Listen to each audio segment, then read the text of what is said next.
ఓం నమో వెంకటేశాయ. ఓం నమో వెంకటేశాయ.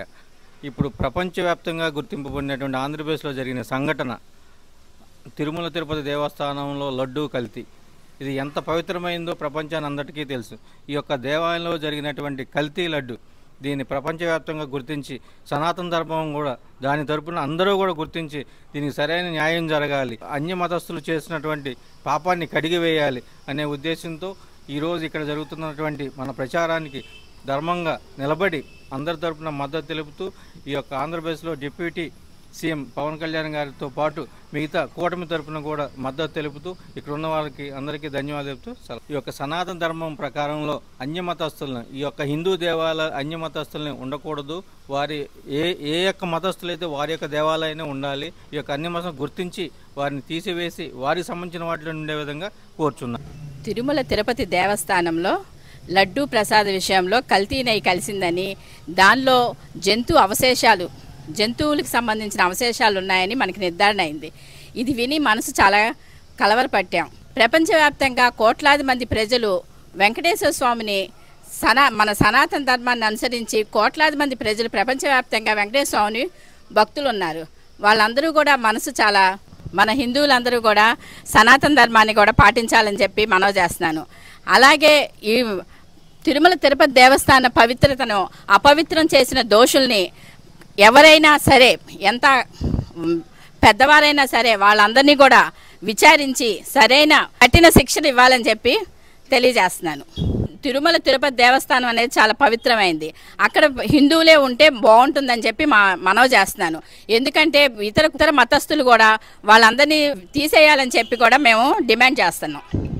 ఓం నమో వెంకటేశాయ. తిరుమల శ్రీ వెంకటేశ్వర స్వామివారి సన్నిధిలో అన్యమతస్థులు ఎవరైతే వర్క్ చేస్తున్నారో వాళ్ళందరినీ కూడా తీసివేసి స్వధర్మాన్ని పాటించే వాళ్ళు, హైందవ ధర్మంలో ఎవరైతే ఉన్నారో వాళ్ళని స్వామివారి యొక్క వ్యవహారాలన్నీ కూడా చూసుకుంటూ వ్యవహారాలన్నీ చక్కబెడుతూ ఉద్యోగస్తులుగా నియమించవలసిందిగా మన రాష్ట్ర గవర్నమెంట్ని, అలాగే దేవాదాయ ధర్మాదాయ మార్చుల్ని కోరుకుంటూ, అలాగే నేను ఇంకొక విషయం కోరుకుంటుంది ఏంటంటే, స్వధర్మాన్ని మనం కాపాడుకోవాలి.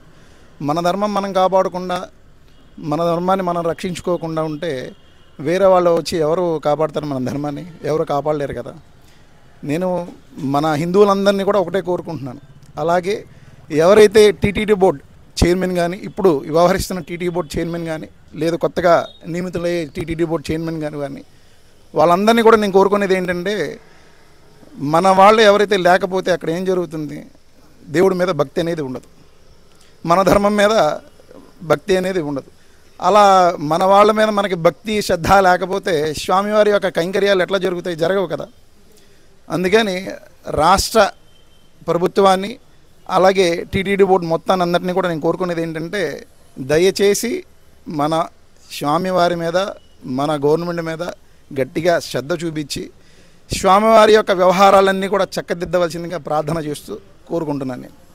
జై హింద్. నమో వెంకటేశాయ. హిందూ సాంప్రదాయాల గురించి తెలిసిన వారే ఆ పాలక మండలిలో తిరుమల తిరుపతి దేవస్థానం అవనివ్వండి, ఏ దేవస్థానాల్లో అయినా సరే అలాంటి వారు చేస్తుంటే వాళ్ళకి తెలుస్తుంది. వేరే వారికి దాని గురించి, ఆ పవిత్రత గురించి తెలియదు కదా, ఏముందులే అని అనుకుంటారు. ఎంతసేపు ధనార్జన వీటి మీదే వాళ్ళకి ధ్యాస. కానీ అది తప్పు, అక్కడ తప్పు జరుగుతున్నా సరే ఇది తప్పు అని పాలకులు కానీ ఎవరు చెప్పలేకపోవడం, నోరు మెదపలేకపోవడం, అది చాలా దౌర్భాగ్యం. సనాతన ధర్మ పరిరక్షణ బోర్డు తప్పక ఏర్పాటు చేయవలసిన అవసరం అగత్యమైంది. ఇప్పుడు ఇది ఎంత త్వరగా చేస్తే అంత మంచిది. ఎవరూ మాట్లాడలేదు, మా హిందూ ధర్మాన్ని కాలరాస్తుంటే కళ్ళు మూసుకొని చూస్తూ ఊరికనే వాళ్ళం కాదు, ఎవరు లేరు కదా అని అనుకోవద్దు. కళ్యాణ్ గారు చెప్పినట్టుగా ప్రతి హిందూ కూడాను బయటికి రావాలి. ఇది ఎక్కడో జరిగింది నాకెందుకులే అని చెప్పి లోపల కూర్చుంటే ఇది కాదు. అందరూ కలిసి హిందువులందరూ బయటకు వచ్చి పోరాడాలి.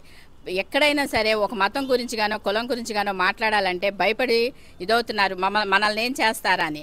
కానీ ఆ కులానికి కూడా మతానికి కూడా ఆయన భయపడకుండా మనం హిందువులం, మనమంతా కూడా మన సనాతన ధర్మాన్ని మనం కాపాడుకోవాలని చెప్పి పవన్ కళ్యాణ్ గారు ముందుకొచ్చిన ఏకైక నాయకుడు. అలాంటి పవన్ కళ్యాణ్ గారు చేస్తున్న దీక్షకు సంఘీభావంగా మేమందరం కూడా చాలా చోట్ల భజనలు చేయిస్తున్నాము. లలిత సహస్రనామాలని, విష్ణు సహస్రనామాలని, హనుమాన్ చాలీసా అని ప్రతి ఒక్కళ్ళం కూడా మాకు తోచిన విధంగా మేమందరం కూడా పవన్ కళ్యాణ్ గారికి అండగా ఉన్నాము. మన సనాతన ధర్మాన్ని మనం కాపాడుకుందాం, మనమంతా హిందువులని మనం గుర్తు చేసుకుందాం.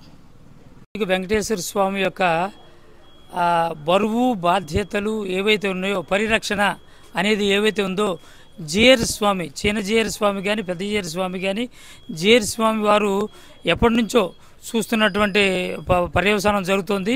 మరి ఈ యొక్క తప్పులన్నిటికి కూడా జిఆర్ స్వామి మీద వేసుకోవాలా, లేకపోతే పాలక మండలి రాజకీయాలు ఎంటర్ అయిన కారణంగా రాజకీయాలు గత పాలకులను వేసుకోవాలా అని చెప్పేసి చర్చ జరుగుతోంది. మరి జిఆర్ స్వామి వారు ఎవరైతే ఉన్నారో, చిన్న జిఆర్ స్వామి కానీ పెద్ద జిఆర్ స్వామి కానీ, వారు పరిరక్షణకి కట్టుబడి ఉండాలని చెప్పేసి ఈ యొక్క తప్పిదాలు మళ్ళీ మళ్ళీ జరగకుండా ఎవరైతే మహాప్రసాదంలో, వెంకటేశ్వర మహాప్రసాదంలో ఏదైతే జంతు అవశేషాలు ఉన్నాయని చెప్పి గుర్తించారో, ఇట్లాంటివి జరగకుండా మరి పాయశ్చిత్తం జరుపుకోవాలని చెప్పేసి ఏదో లోటుపాట్లు జరిగినవో, ఎవరైతే పాలకులు ఎవరైతే ఉన్నారో ఆ చేసిన వారిని వెంటనే శిక్షించాలని చెప్పేసి, ఆ దోషులను వెంటనే శిక్షించాలని చెప్పి కోరుకుంటున్నాం. అదేవిధంగా వారి బాధ్యత కూడా జిఆర్ స్వామి తీసుకోవాలి, ఇక ముందు జరగకుండా చూడాలని చెప్పేసి మేము కోరుకుంటున్నాం.